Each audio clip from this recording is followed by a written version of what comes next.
ඔයාලා හැමෝම ආදරෙන් පිළිගන්නවා මගේ YouTube channel එකට. මේ දවස්වල වැස්ස නිසා ඉතින් හරිම කම්මැලි. ඉතින් මට හිතුණා අද බබාට අලකූරු හදලා දෙන්න.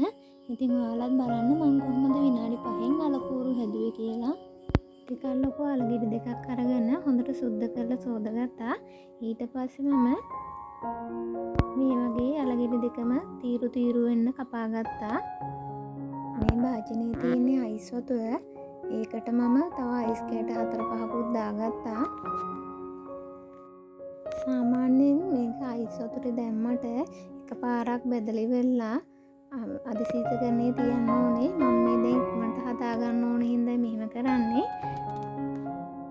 ඒ නිසා මම මේ අයිස් වතුරේකටම අයිස් කෑට දාගෙන තියෙන්නේ ඒ හින්දා මම දැන් ඒ ටිකේ මම අයිස් වතුරේ තියෙන්නේ නැන්ලා තාච්චිය ලිපේ තියලා රත් වෙන්න ඇරලා හොඳට තෙල් ටිකක් දාගත්තා.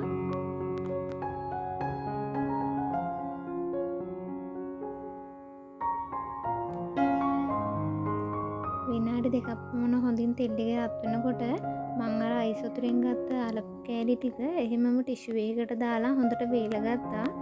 වේලගෙන ඒක ඒ කූල් පිටම කූල් එක යන්න කලින් තෙලට දාගන්න ඕනේ. ඒ නිසා ඔක්කොම අල ටික එකපාර වේල ගන්න එපා. තාච්චියට දාන්න ලං වෙලා ඒ ගමන් ටිෂු එක පීදලා දාන්න.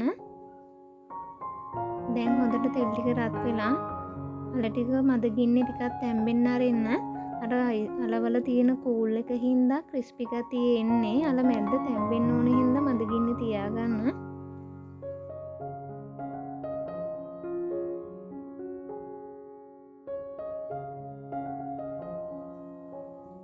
දැන් අල ටික මැද තැම්බිලා තියෙන්නේ. දැන් රන්වන් පාට වීගෙන එනකොට මේ ටික ඔයාලට බා ගන්න පුළුවන්.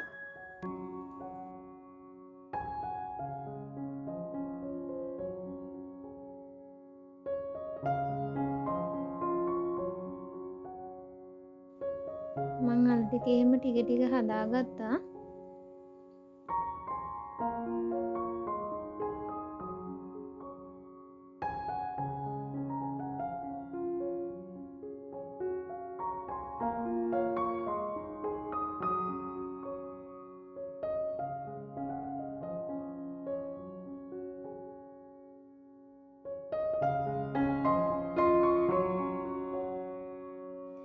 මේ තියෙන මං හදාගත්ත ටික හොඳට තෙල් බේරෙන ටිෂු එක දාලා තියන්න. ඒකට ලුණු ටිකක් දාගන්න. ලුණු දාලා දැන් ඒක චුට්ටක් කලවම් කරන්න අතින්. දැන් බලන්න හොඳට තැම්බිලා තියෙන්නේ මැද. වටේත් හොඳට ක්‍රිස්පි ගතියයි. බබාලට දෙනකොට නම් මේ තෙල් ටික හොඳට බේරලා දෙන්න. ටිෂු එකකට දැම්මහම තෙල් ටික හොඳට වේලෙනවා. ඔයාලට පුළුවන් තෙල් ටික ටිෂු එකකින් උඩින් ආපුව මාතු කරාට පස්සේ තෙල් ටික උනා ගන්නවා ටිෂු එකට.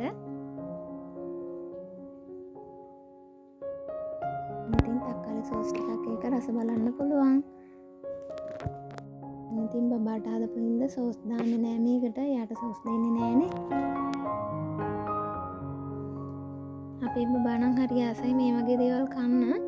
ඒ නිසා ඉතින් මං කඩෙන් ගන්නෙ නෑ. නිතරම වගේ ගෙදර තමයි හදලා දෙන්නේ. එයාලගේ අදහස් කියන්න. channel එක subscribe කරන්න අමතක කරන්න එපා.